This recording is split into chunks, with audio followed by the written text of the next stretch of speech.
आज हम एक अनोखी यात्रा पर फिर निकल रहे हैं। आज का हमारा सफर भारत के प्राचीन इतिहास के एक ऐसे समय पर ले जाएगा जहां राज्य और जनपद का विकास हो रहा था। ये वही समय था जब हमारे देश के पहले पॉलिटिकल फ्रेमवर्क्स तैयार हो रहे थे। आपने सुना होगा महाजनपद के बारे में। ये महाजनपद भारत के इतिहास में एक बहुत इंपॉर्टेंट दौर की शुरुआत के हिस्से थे। पहले हम ये समझने की कोशिश करते हैं कि महाजनपद क्या थे। महाजनपद में महा मतलब बड़ा और जनपद मतलब लोगों की बस्ती या राज्य। ये वो बड़े बड़े राज्य थे जहां कई लोग बसते थे और अपनी अलग अलग गवर्नेंस सिस्टम के तहत जीवन जीते थे। ये राज्य अपनी राजनीतिक व्यवस्था, व्यापार और सभ्यता के कारण अलग अलग तरीके से विकसित हो रहे थे। इन महाजनपद में कई प्रकार के गवर्नेंस मॉडल थे। कुछ राज्य मोनार्कीज थे जहां राजा का राज चलता था, और कुछ रिपब्लिक्स थे जिसे हम गणराज्य कहते हैं, जहां लोग अपने प्रतिनिधि को चुनकर राज्य को चलाते थे। आज के समय में हम जब गवर्नेंस के बारे में सोचते हैं तो हमें लगता है कि डेमोक्रेसी या मोनार्की एक नया कॉन्सेप्ट है। लेकिन अगर हम अपने इतिहास की तरफ देखें तो ये देखेंगे कि प्राचीन भारत में भी लोगों ने अपने राज्य का निर्माण अलग अलग तरीके से किया। कई जगह राजा अपना राज्य एक सेंट्रलाइज्ड पावर के रूप में चलाता था, और कई जगह लोगों की अपनी चुनी हुई सभा होती थी जो देश के महत्वपूर्ण फैसले करती थी। महाजनपद के उदय ने भारत के राजनीतिक दौर को एक नए मोड़ पर ला दिया। ये राज्य न सिर्फ अपने गवर्नेंस के लिए जाने गए, बल्कि इन्होंने अपने आसपास की संस्कृति, व्यापार और सामाजिक व्यवस्था पर भी गहरा प्रभाव डाला। इस समय भारत में 16 बड़े बड़े महाजनपद थे और हर एक अपने अपने तरीके से शासन करता था। यह पहली बार था जब भारत में राज्य और जनपद का विकास सिस्टमेटिकली हो रहा था। हम आगे चलकर ये देखेंगे कि कैसे इन महाजनपद के गवर्नेंस मॉडल ने आने वाले समय में भारत की राजनीतिक व्यवस्थाओं को प्रभावित किया। आज भी हमारे पॉलिटिकल सिस्टम्स में इन प्राचीन राज्यों का एक गहरा प्रभाव देखने को मिलता है। इस यात्रा में हम समझेंगे कि कैसे गणराज्य और मोनार्की जैसे गवर्नेंस सिस्टम का विकास हुआ और उन्होंने भारत के इतिहास को कैसे एक नई दिशा दी। चलिए अब हम देखते हैं कि कैसे महाजनपद का उदय हुआ और कैसे ये प्राचीन राज्य अपने समय के बड़े राजनीतिक और आर्थिक सेंटर्स में बन गए। महाजनपद का समय भारत के इतिहास का एक महत्वपूर्ण मोड़ था। ये वो समय था जब भारत के अलग अलग हिस्सों में बड़े राज्य बन रहे थे और एक सिस्टमेटिक राज्य व्यवस्था का विकास हो रहा था। भारत के इतिहास में ये 16 महाजनपद सबसे बड़े और प्रभावित करने वाले राज्य थे।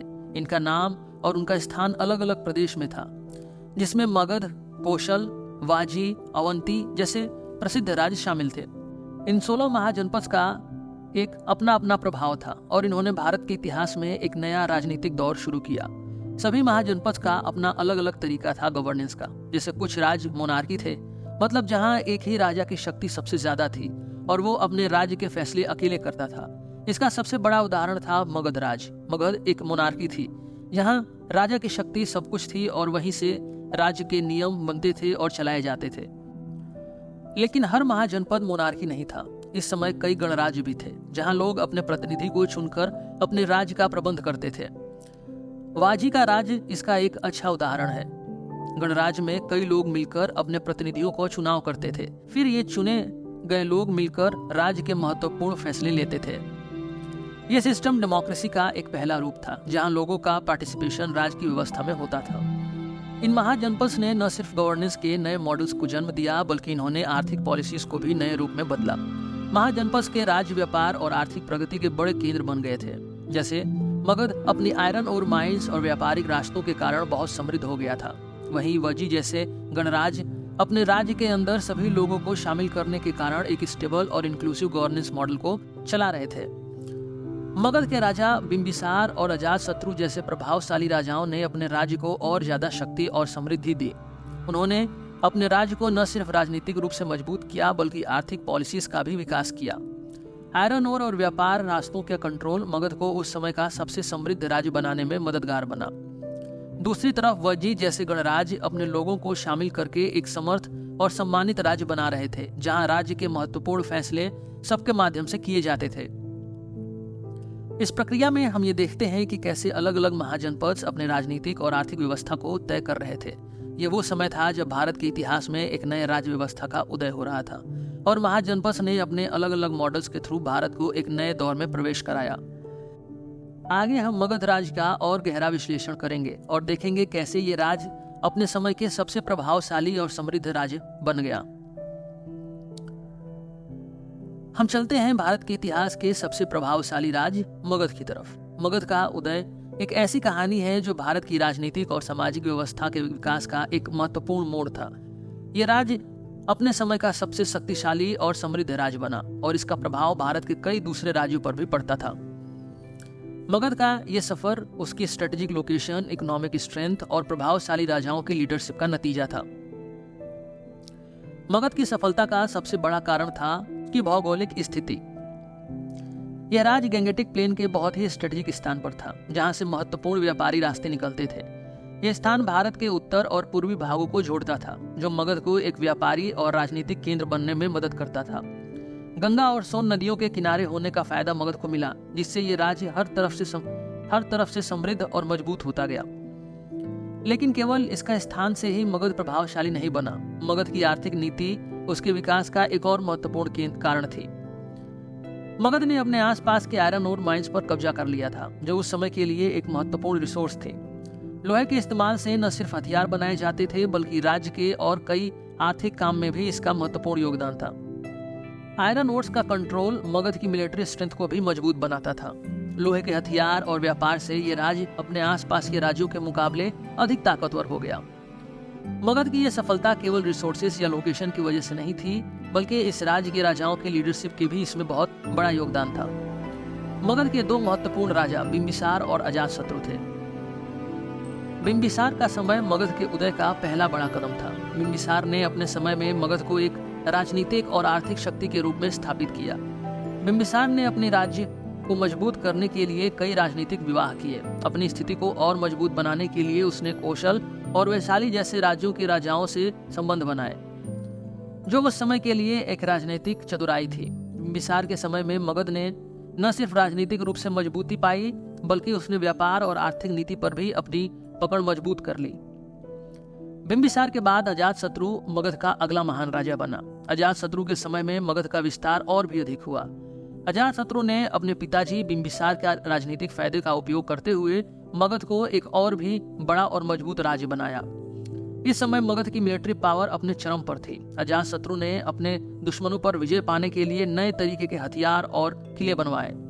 अजातशत्रु के समय में मगध ने अपने आसपास के राज्यों को अपना अधिकार में कर लिया, जो इस राज्य को और भी प्रभावशाली बनाता गया। अजातशत्रु का सबसे बड़ा फैसला था वज्जी गणराज्य के खिलाफ युद्ध करना। वज्जी, जो एक गणराज्य था, अपने स्वतंत्रता के लिए जाना जाता था, लेकिन अजातशत्रु की मिलिट्री शक्ति के सामने वज्जी टिक नहीं सका और मगध ने उस राज्य पर अपना कब्जा कर लिया। इस युद्ध से मगध को एक और बड़े क्षेत्र पर राज्य करने का मौका मिला, जो इसे और भी ताकतवर बनाता गया। मगध के राजाओं ने न सिर्फ अपनी मिलिट्री और पॉलिटिकल शक्ति को बढ़ाया, बल्कि उन्होंने अपने राज्य को व्यापार का भी केंद्र बनाया। मगध के पास लोहे की माइंस होने के कारण उस समय के अन्य राज्य उससे अपने हथियार बनवाने के लिए निर्भर होते थे। व्यापार से आया धन मगध के राज्य को और भी समृद्ध बनाता गया। इस आर्थिक समृद्धि ने मगध को भारत का सबसे बड़ा और प्रभावशाली राज्य बना दिया। मगध के राजाओं का विजन और उनका मिलिट्री और इकोनॉमिक स्ट्रेंथ का इस्तेमाल करने का तरीका इस राज्य को ऐसी ऊंचाइयों पर ले गया जहां से वो भारत के सबसे बड़े राज्यों में एक बन गया। ये कहानी एक राज्य की नहीं थी, बल्कि भारत के इतिहास के एक महत्वपूर्ण दौर की थी। अब हम बात करते हैं भारत के इतिहास के एक और महत्वपूर्ण दौर के, नंद वंश। जब मगध का राज्य अपने शिखर पर था, तब नंद राजवंश का उदय हुआ। नंद राजवंश ने न सिर्फ मगध के राज्य को और भी मजबूत बनाया, बल्कि अपनी प्रभावशाली आर्थिक सुधार और प्रशासनिक इनोवेशन के माध्यम से एक नए शासन का मॉडल भी तैयार कर दिया। ये दौर भारत की राजनीतिक व्यवस्था के लिए एक नए युग का प्रारंभ था। नंद राजवंश का उदय छोटे किसान वर्ग से हुआ था। नंद के बारे में कहा जाता है कि ये वंश किसान वर्ग से था, लेकिन अपने आर्थिक और मिलिट्री शक्ति के कारण इन्होंने अपने शासन को इतना मजबूत बनाया कि इनका राज्य मगध में एक नए युग का प्रारंभ बन गया। इन्होंने आर्थिक सुधार और एक मजबूत प्रशासनिक व्यवस्था का निर्माण किया, जो उनके राज्य को समृद्ध और शक्तिशाली बनाने में मददगार था। नंद राजवंश की सबसे बड़ी पहचान थी उनका सेंट्रलाइज्ड टैक्सेशन सिस्टम। जब उन्होंने अपने शासन की स्थापना की, तो नंदों ने भारत में एक ऐसे टैक्सेशन सिस्टम का विकास किया जो अपने समय के लिए बिल्कुल नया था। इन्होंने अपने राज्य में एक केंद्रित कर व्यवस्था का निर्माण किया, जिसमें सभी लोगों को अपने आय का एक निर्धारित हिस्सा राज्य को देना पड़ता था। इस सेंट्रलाइज्ड कर व्यवस्था का एक बड़ा फायदा ये था कि इससे राज्य के खजाने में लगातार धन आता रहा, जो राज्य को आर्थिक सुधार और विकास में प्रयोजन में लगाया जाने लगा। ये एक प्रशासनिक चतुराई थी जो नंदों ने अपने राज्य को समृद्ध बनाने के लिए यूज की। सेंट्रलाइज्ड टैक्सेशन का एक और प्रभाव ये था कि इसने नंदों को अपने मिलिट्री पावर को भी मजबूत बनाने में मदद दी। नंद राजवंश ने अपने राज्य को बचाने के लिए एक बड़े स्टैंडिंग आर्मी का निर्माण किया, जो उनके समय की सबसे बड़ी सेना थी। ये सेना हमेशा तैयार रहती थी और किसी भी समय नंद राज्य के दुश्मनों का मुंह तोड़ जवाब देने के लिए सक्षम थी।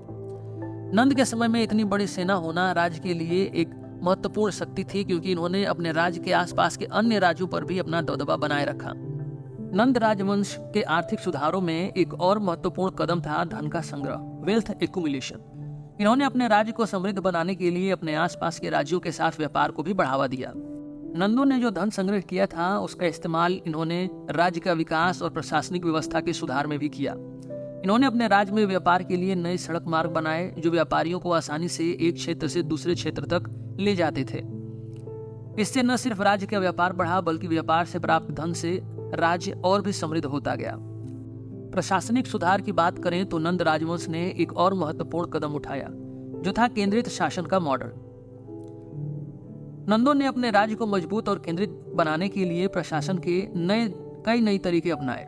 इन्होंने राज्य के हर क्षेत्र में अपने विश्वसनीय प्रशासक को स्थापित किया, जो राज्य के नियम और कानूनों को लागू करते थे। इनका प्रशासन एक ऐसा मॉडल बन गया जिसमें राज्य का हर क्षेत्र केंद्रित प्रशासन के तहत काम करता था। यह सिस्टम इनके राज्य को एक स्थिर और सुदृढ़ गवर्नेंस मॉडल बनाने में मददगार रहा। नंद राजवंशों के समय में जो राज्य के केंद्रित प्रशासन का मॉडल बना, उसने मगध राज्य को एक विशाल और एकत्रित राज्य बनने में मदद की। ये मॉडल बाद के राज्यों के लिए एक मिसाल बना और भारत में एक केंद्रित शासन व्यवस्था के निर्माण हुआ, जिसमें राज्य के सभी क्षेत्रों में एक समान शासन व्यवस्था चलती थी। इस प्रकार नंद राजवंश का योगदान न सिर्फ अपने समय के लिए महत्वपूर्ण था, बल्कि उन्होंने भारत के इतिहास में एक नए राजनीतिक और प्रशासनिक ढांचा का निर्माण किया। दोस्तों, नंद राजवंश का सफर हमें यह सिखाता है कि एक मजबूत राज्य सिर्फ अपनी मिलिट्री या राजनीतिक शक्ति के बल पर नहीं टिकता, बल्कि उसका स्थिर और समृद्ध प्रशासनिक और आर्थिक ढांचा भी जरूरी होता है। इन्होंने अपने समय में व्यापार, धन संग्रह और प्रशासनिक सुधार के माध्यम से भारत के इतिहास में अपना एक महत्वपूर्ण स्थान बनाया। नंद राजवंश की कहानी एक उदाहरण है कि कैसे आर्थिक और प्रशासनिक सुधार के माध्यम से एक राज्य को स्थिर और शक्तिशाली बनाया जा सकता है। दोस्तों, जब हम भारत के इतिहास की बात करें तो मौर्य साम्राज्य का नाम एक अलग ही रूप में चमकता है। ये वो दौर था जब भारत का एक प्रभावशाली और केंद्रित राज्य अपनी पहचान बना रहा था। इस राज्य का उदय एक कहानी है चंद्रगुप्त मौर्य के साहस और चाणक्य के बुद्धिमत्ता की, जिन्होंने मिलकर नंद वंश को हराकर एक नए साम्राज्य की स्थापना की। मौर्य साम्राज्य भारत का पहला एकीकृत और सेंट्रलाइज्ड राज्य था, जो अपने समय के लिए एक मिसाल था। चंद्रगुप्त मौर्य की कहानी एक आम व्यक्ति से भारत के महान सम्राट बनने की कहानी है। चंद्रगुप्त, जो अपने बचपन में एक सादा जीवन जी रहे थे, उनकी मुलाकात चाणक्य से हुई। चाणक्य एक बड़े शिक्षक और अर्थशास्त्री थे। चाणक्य को नंद वंश के अत्याचार और आर्थिक भ्रष्टाचार से देश को मुक्ति दिलाने का सपना था। चाणक्य ने अपने विद्या और नीति के माध्यम से चंद्रगुप्त को तैयार किया और दोनों ने मिलकर नंद वंश के विरुद्ध एक युद्ध की योजना बनाई। चंद्रगुप्त ने चाणक्य की रणनीति का प्लान करते हुए नंद वंश को हराया और मौर्य साम्राज्य की स्थापना की। इस जीत ने न सिर्फ नए साम्राज्य का जन्म दिया, बल्कि भारत में केंद्रित राज्य को एक नए युग का प्रारंभ किया। यहाँ से भारत का एकीकृत और वेल एडमिनिस्ट्रेटेड राज्य बनने का सफर शुरू हुआ। मौर्य साम्राज्य का निर्माण सिर्फ युद्ध के बल पर नहीं, बल्कि चाणक्य के अर्थशास्त्र के विचारों से भी हुआ। अर्थशास्त्र एक ऐसी ग्रंथ थी जो सिर्फ राजनीतिक नीति और रणनीति ही नहीं, बल्कि आर्थिक सुधार और प्रशासनिक व्यवस्था का भी एक महत्वपूर्ण खाका तैयार करती थी। चाणक्य ने चंद्रगुप्त को यह सिखाया कि एक मजबूत राज्य सिर्फ तलवार के दम पर नहीं टिकता, बल्कि एक स्थिर आर्थिक ढांचा और एक वेल गवर्न्ड सिस्टम के माध्यम से टिकता है। चाणक्य के अर्थशास्त्र में कर व्यवस्था यानी टैक्सेशन, नीति शासन यानी मोरल गवर्नेंस और राज्य की सुरक्षा यानी डिफेंस पर विशेष जोर दिया गया था। इस ग्रंथ के माध्यम से चाणक्य ने चंद्रगुप्त को समझाया कि एक राजा का काम सिर्फ अपनी सेना को मजबूत करना नहीं, बल्कि अपने प्रजा का ध्यान रखना, व्यवहार में न्याय और धर्म को स्थापित करना भी है। अर्थशास्त्र के इन विचारों ने मौर्य साम्राज्य को भारत का सबसे मजबूत और समृद्ध राज्य बनने में मदद दी। मौर्य साम्राज्य भारत का पहला केंद्रित राज्य था जहां पूरे देश में एक जैसा शासन व्यवस्था लागू थी। चंद्रगुप्त ने प्रशासन के केंद्रित मॉडल को प्लान किया था, जिसमें राज्य को अलग अलग प्रदेशों में बांटकर एकीकृत प्रशासन स्थापित किया गया। हर प्रदेश में राज्य का अधिकारी यानी गवर्नर्स स्थापित किए गए, जो राजा के नियमों और नीति का पालन करते थे। इनके इस केंद्रित प्रशासन से राज्य में एक समान नियम और कानून लागू किया गया, जो मौर्य साम्राज्य की एक खासियत थी। मौर्य साम्राज्य का प्रशासनिक ढांचा बहुत ही मजबूत था। राज्य के विभिन्न क्षेत्रों में स्पाई सिस्टम यानी कि गुप्तचर व्यवस्था थी, जो राजा को हर प्रदेश में हो रहे गतिविधियों की सूचना देती थी। इस सिस्टम में राज्य में न्याय और व्यवस्था को स्थापित करने में मदद दी, जिससे प्रजा के बीच राजा के प्रति विश्वास बना रहा। इस प्रशासनिक व्यवस्था के माध्यम से मौर्य साम्राज्य ने अपने राज्य को सुरक्षित और एकीकृत बनाए रखा। चंद्रगुप्त के बाद अशोक ने मौर्य साम्राज्य का राजपाट संभाला। अशोक की कहानी युद्ध से शांति की ओर बढ़ने की है। अशोक का प्रारंभिक शासन उसी मौर्य रणनीति का पालन करता था जो चंद्रगुप्त के समय में थी। ये रणनीति थी राज्य का विस्तार और अपने दुश्मनों पर विजय प्राप्त करना। लेकिन कलिंगा का युद्ध अशोक के जीवन में एक ऐसी घटना थी जिसमें उनके विचारों का एक बड़ा बदलाव आया। अशोका ने कलिंग युद्ध जीत तो लिया, लेकिन इस युद्ध के बाद जो खून खराबा हुआ उसके दर्द को उन्होंने देखा। उसने उनके मन को एक बड़े बदलाव की ओर ढकेल दिया। इस युद्ध के बाद अशोक ने धर्म का मार्ग अपनाया और युद्ध और विस्तारवाद की जगह शांति और धर्म को अपने शासन का आधार बनाया। इस युद्ध के बाद अशोक ने अपने जीवन को धर्म की स्थापना और अहिंसा का पालन करने के लिए समर्पित कर दिया। यह बदलाव सिर्फ अशोक के जीवन में नहीं बल्कि मौर्य साम्राज्य के प्रशासन में भी एक बड़े परिवर्तन का संकेत थी। अशोक के धर्म शासन के सिद्धांत ने राज्य के अंदर एक नैतिक और सामाजिक सुधार की लहर लाई। उन्होंने राज्य के विभिन्न क्षेत्रों में स्तंभ और शिलालेख स्थापित करवाए, जिसमें न्याय, अहिंसा और समानता के सिद्धांत लिखे गए थे। अशोक ने अपने राज्य को यह संदेश दिया कि राज्य सिर्फ तलवार के बल पर नहीं बल्कि धर्म और न्याय के पालन से चलाया जाना चाहिए। यह अशोक का प्रभाव था कि उसके समय में राज्य में एक शांतिपूर्ण और न्यायिक प्रशासन स्थापित हुआ। दोस्तों, अब हम भारत के प्राचीन समय के दो मुख्य गवर्नेंस मॉडल यानी गणराज्य रिपब्लिक्स और राजतंत्र यानी मोनार्कीज को कंपेयर करेंगे। ये दोनों मॉडल्स अपने आप में अलग थे और इनके decision making processes, power distribution और मिलिट्री स्ट्रक्चर भी बिल्कुल अलग तरीके से काम करते थे। गणराज्य जैसे कि वज्जी एक कलेक्टिव सिस्टम था जहां डिसीजन मेकिंग का काम एक समिति या ग्रुप के हाथ में होता था, यानी ये एक डेमोक्रेटिक सिस्टम का पहला रूप था। गणराज्य में प्रतिनिधि यानी रिप्रेजेंटेटिव्स को चुना जाता था, जो राज्य के महत्वपूर्ण फैसलों में अपना योगदान देते थे। हर प्रतिनिधि की एक अहम भूमिका होती थी और किसी भी फैसलों को एक साझा मंजूरी के बाद ही लागू किया जाता था। इस प्रक्रिया से पावर डिसेंट्रलाइज्ड होती थी, यानी एक व्यक्ति के हाथ में पूरी शक्ति नहीं होती थी, बल्कि एक ग्रुप के माध्यम से राज्य को चलाया जाता था। वज्जी जैसे रिपब्लिक का फायदा ये था कि ये कलेक्टिव डिसीजन मेकिंग के माध्यम से राज्य के हर क्षेत्र को सुनते थे और ये व्यवस्था अधिक इंक्लूसिव होती थी। दूसरी तरफ मोनार्की जैसे मगध और मौर्य साम्राज्य एक केंद्रित व्यवस्था थी जहां राजा का फैसला अंतिम होता था। मोनार्की में राज्य की शक्ति राजा के हाथ में केंद्रित होती थी और वहां एक सिंगल अथॉरिटी के अधिकार में पूरी प्रशासनिक व्यवस्था होती थी। राजा अपने अधिकार और रणनीतियों का निर्णय खुद करता था और उसके फैसलों को प्रजा को बिना किसी प्रतिभाव के स्वीकार करना होता था। इस प्रक्रिया में सेंट्रलाइज्ड पावर के कारण फैसले जल्दी लिए जा सकते थे, लेकिन प्रजा का फायदा या उसके विचार हमेशा प्रथम स्थल पर नहीं रहते थे। मिलिट्री स्ट्रक्चर भी दोनों मॉडल्स में अलग थे। गणराज्य में मिलिट्री की जिम्मेदारी भी एक कलेक्टिव एफर्ट थी, जहां हर प्रतिनिधि के क्षेत्रों का योगदान होता था, जबकि मोनार्की में राज्य का सेना राज्य के नियंत्रण में थी और उसका काम राजा के आदेश का पालन करना था।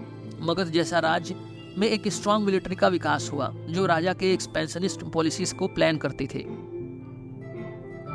ये दोनों सिस्टम्स भारत के राज्य व्यवस्था के विकास में महत्वपूर्ण थे, लेकिन रिपब्लिकन मॉडल ने भारत में डिसेंट्रलाइज्ड गवर्नेंस का प्रारंभ किया, जिससे बाद में नए मॉडल्स को विकसित करने में मदद मिली। गणराज्य में एक सामाजिक और राजनीतिक फ्रेमवर्क मिला जहां पावर अलग अलग लोगों में बांटी गई थी, जबकि मोनार्की में एक स्ट्रॉन्ग सेंट्रलाइज्ड रूल का मॉडल प्रदान किया। दोस्तों, अब हम समझेंगे कि कैसे अलग अलग राज्यों ने अपनी आर्थिक नीति का विकास किया, जिसमें व्यापार, कृषि और इंफ्रास्ट्रक्चर का महत्वपूर्ण योगदान था। प्राचीन भारत में अलग अलग राज्यों का आर्थिक व्यवस्था प्रशासनीय थी और उसका प्रभाव उनके शासन पर भी पड़ता था। सबसे पहले हम बात करते हैं मगध की। मगध की सफलता का एक मुख्य कारण था उसका स्ट्रेटेजिक लोकेशन, जो महत्वपूर्ण व्यापारिक रास्तों के नजदीक था। मगध ने अपने ट्रेड रूट्स का विकास किया और इससे अपने राज्य को आर्थिक रूप से समृद्ध बनाया। उनके पास जो आयरन ओर और अन्य नेचुरल रिसोर्सेज का कंट्रोल था, उससे उन्होंने अपनी एग्रीकल्चरल पॉलिसीज को भी मजबूत किया। मगध का राज्य कृषि केंद्र बन गया, जहां अच्छी फसल उत्पादन और नेचुरल रिसोर्सेज का उपयोग होता था। भूमि सुधार और कृषि का मॉडर्नाइजेशन मगध की आर्थिक नीति का एक महत्वपूर्ण हिस्सा थी। मगध के साथ साथ हम मौर्य साम्राज्य की आर्थिक नीति पर भी नजर डालते हैं। मौर्य राज ने अपने शासन के दौरान बाहरी व्यापार पर भी जोर दिया। मौर्य राज ने फॉरेन ट्रेड के माध्यम से अपने राज्य को और भी व्यापक और समृद्ध बनाया। इन्होंने भारत से दुनिया के अन्य देशों के साथ व्यापार को बढ़ावा दिया, जिसमें सिल्क रोड और अन्य व्यापार मार्ग का विकास किया गया। मौर्य समय में भारत का व्यापार ग्रीक, रोमन और चाइनीज संस्कृतियों के साथ मजबूत संबंध बना चुका था। मौर्य साम्राज्य ने सिर्फ व्यापार को बढ़ावा नहीं दिया, बल्कि इंफ्रास्ट्रक्चर डेवलपमेंट में भी महत्वपूर्ण योगदान दिया। मौर्य सम्राटों ने सड़क और राजमार्ग का विकास किया, जिससे व्यापार और यात्रा दोनों आसान हो सके। मौर्य सम्राट अशोक ने भी इंफ्रास्ट्रक्चर डेवलपमेंट में अपना योगदान दिया, जिसमें स्तूपास, विहार्स और अन्य धर्म संबंधी चीजों का विकास हुआ। अशोक के समय में सार्वजनिक व्यवस्था और धर्म को प्रमोट करने के लिए नए स्थापनाओं का निर्माण किया गया, जो लोगों के धार्मिक और सामाजिक जीवन में सुधार लाए। इस प्रकार मगध और मौर्य राज्यों दोनों ने अपने अपने आर्थिक नीति को अपने राज्य के व्यापार, कृषि और इंफ्रास्ट्रक्चर के माध्यम से सुधारा और अपने राज्य को समृद्ध और मजबूत बनाया। यही नीतियां आज भी एक प्रेरणादायी रूप में देखी जा सकती हैं, जिन्होंने भारत के प्राचीन समय में आर्थिक व्यवस्था को मजबूत बनाने में योगदान दिया। दोस्तों, अब हम समझेंगे कि प्राचीन भारत के गवर्नेंस मॉडल के अगले युग के राज्य व्यवस्था पर क्या प्रभाव पड़ा। मौर्य साम्राज्य का केंद्रित यानी सेंट्रलाइज शासन और गणराज्य का डिसेंट्रलाइज मॉडल दोनों ही आने वाले समय के लिए एक नई राह दिखाई थी। ये दोनों व्यवस्थाएं भारत के मिडिवल पीरियड तक अपना असर छोड़ती गई। मौर्यन एम्पायर का सेंट्रलाइज सिस्टम में राज्य के सारे निर्णय एक केंद्रित सत्ता के हाथ में थे, जहां सम्राट का फैसला अंतिम होता था। चंद्रगुप्त मौर्य के समय में शुरू हुई व्यवस्था अशोक के समय में और भी मजबूत हुई। एक संगठित और वेल एडमिनिस्ट्रेड राज्य का मॉडल दिया गया, जिसमें ब्यूरोक्रेसी, लॉ इन्फोर्समेंट और मिलिट्री सब कुछ एक सेंट्रल अथॉरिटी के तहत काम करते थे। अशोक ने अपने शासन में धर्म को एक अहम स्थल पर रखा और राज्य के प्लान में मोरल और इथिकल गवर्नेंस का एक मॉडल प्रदान किया। लेकिन जैसे जैसे समय बीता, आने वाले युग में राज्य व्यवस्था में कुछ परिवर्तन दिखाई दिए। गुप्ता डायनेस्टी के दौरान सेंट्रलाइज्ड रूल से एक डिसेंट्रलाइज्ड गवर्नेंस मॉडल की ओर बढ़ावा दिया गया। इसका मतलब ये था कि राज्य के अधिकार सिर्फ एक केंद्रित सत्ता के हाथ में नहीं थे, बल्कि राज्य के विभिन्न क्षेत्रों में अधिकार बांटे गए। गुप्ता साम्राज्य में वसल स्टेट्स या छोटे राज्य राजाओं को कुछ स्वतंत्रता दी गई थी, लेकिन उनका संबंध मुख्य राज्य से बना रहा। यह एक प्रकार से फ्यूडल सिस्टम का प्रबंध था, जिसमें राज्य का केंद्रित नियंत्रण तो था, लेकिन उसके नीचे वाले राज्य अपनी स्वतंत्रता के साथ अपना शासन चला रहे थे। इस डिसेंट्रलाइजेशन का एक बड़ा फायदा ये था कि राज्य को दूर दराज के क्षेत्रों में भी गवर्नेंस की व्यवस्था सुधर गई। छोटे राज्य अपने क्षेत्रों के हिसाब से लोकल इश्यूज का समाधान कर सकते थे और इससे इफेक्टिव गवर्नेंस का मॉडल डेवलप होने लगा। गुप्ता पीरियड का ये डिसेंट्रलाइज मॉडल मिडिवल भारत के राज्य व्यवस्था पर भी अपना प्रभाव छोड़ गया। अगर हम मिडिवल इंडिया को देखें तो हमें राज्य व्यवस्था में मौर्य सेंट्रलाइज्ड मॉडल और गणराज्य डिसेंट्रलाइज्ड मॉडल दोनों का प्रभाव देखने को मिलता है। राजपूत किंगडम्स, दिल्ली सल्तनत और मुगल एम्पायर ने सेंट्रलाइज्ड मॉडल को अपनाया, जहां राजा या सम्राट की शक्ति केंद्रित होती थी।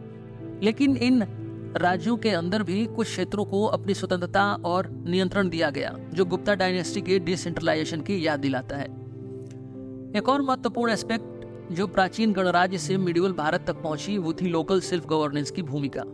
ये कॉन्सेप्ट विलेज असेंबलीज या ग्राम सभा के रूप में मिडिवल पीरियड में जिंदा रहा, जहां लोकल लेवल पर लोगों ने अपने इश्यूज को समाधान खुद करने की कोशिश की। ये डेमोक्रेटिक ट्रेडिशन का एक छोटा रूप था, जो हमें प्राचीन गणराज्यों के कलेक्टिव डिसीजन मेकिंग प्रोसेस में भी देखने को मिलता था। वज्जी जैसे प्राचीन रिपब्लिक्स ने जो गवर्नेंस का मॉडल दिया, उसका प्रभाव आने वाले युगों तक बना रहा। मौर्यन एम्पायर के सेंट्रलाइज सिस्टम और गणराज्य के डिसेंट्रलाइज्ड मॉडल ने भारत के मिडिवल पीरियड के गवर्नेंस को डीपली प्रभावित किया। ये दोनों व्यवस्थाएं भारत के राज्य और सामाजिक जीवन के विकास में एक अहम कदम थी। गुप्ता डायनेस्टी के डिसेंट्रलाइजेशन ने फ्यूचर के फ्यूडल सिस्टम को जन्म दिया, जबकि मौर्यन एम्पायर का सेंट्रलाइज्ड गवर्नेंस मॉडल आने वाले सुल्तनेट्स और मुगल एम्पायर तक चलने वाला एक महत्वपूर्ण ढांचा बना।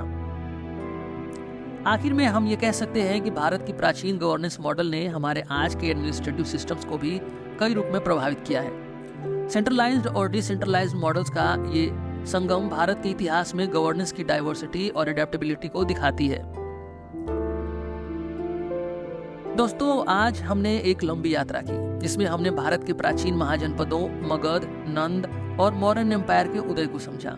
ये सभी राज्य अपने समय के अलग अलग गवर्नेंस मॉडल और इकोनॉमिक पॉलिसीज के जरिए इतिहास में अपनी छाप छोड़ गए। ये एक ऐसा युग था जब भारत अपने पॉलिटिकल और इकोनॉमिक सिस्टम्स को नए रूप में देख रहा था, जहां गणराज्य जैसे रिपब्लिक से लेकर मगध और मौर्यन एम्पायर के सेंट्रलाइज्ड मोनार्की सिस्टम तक हर राज्य अपनी एक अलग पहचान बना रहे थे। हमने देखा कि मगध ने अपने जियोग्राफिकल और इकोनॉमिक रिसोर्सेज का फायदा उठाकर अपने आप को प्राचीन भारत की सबसे ताकतवर शक्ति के रूप में स्थापित किया। फिर नंद डायनेस्टी ने सेंट्रलाइज्ड टैक्सेशन और एक बड़ी स्टैंडिंग आर्मी बनाकर अपने राज्य को और भी मजबूती दी। मौर्यन एम्पायर, जो भारत के इतिहास का एक महत्वपूर्ण मोड़ था, चंद्रगुप्त मौर्य और चाणक्य के अर्थशास्त्र के माध्यम से एक सेंट्रलाइज्ड स्टेट का बेहतरीन उदाहरण बना। अशोक ने अपने राज्य में धर्म और इथिकल गवर्नेंस का संदेश दिया, जो सिर्फ उसके समय में नहीं, आज भी एक मिसाल बना हुआ है। इन राज्यों का प्रभाव भारत के मिडिवल युग तक बना रहा। गुप्ता डायनेस्टी के डिसेंट्रलाइजेशन और प्राचीन रिपब्लिक्स के लोकल सेल्फ गवर्नेंस मॉडल ने आने वाले युगों के लिए एक नई सोच दी। आज भी अगर हम देखते हैं तो ये प्राचीन पॉलिटिकल इनोवेशन हमारे मॉडर्न गवर्नेंस सिस्टम में कहीं ना कहीं दिखाई देते हैं। सेंट्रलाइज्ड और डिसेंट्रलाइज्ड गवर्नेंस का कॉन्सेप्ट, टैक्सेशन सिस्टम्स और मिलिट्री स्ट्रेटजीज आज भी हमारे राज्य के नियमों का मूल स्तंभ है। दोस्तों, अगर आपको ये पॉडकास्ट पसंद आया हो तो अपने विचार जरूर कमेंट सेक्शन में शेयर करें।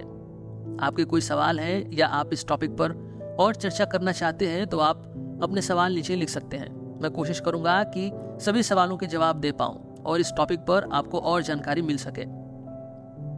इसके साथ मिलते हैं हम अगले पॉडकास्ट में एक नए और इंटरेस्टिंग टॉपिक के साथ।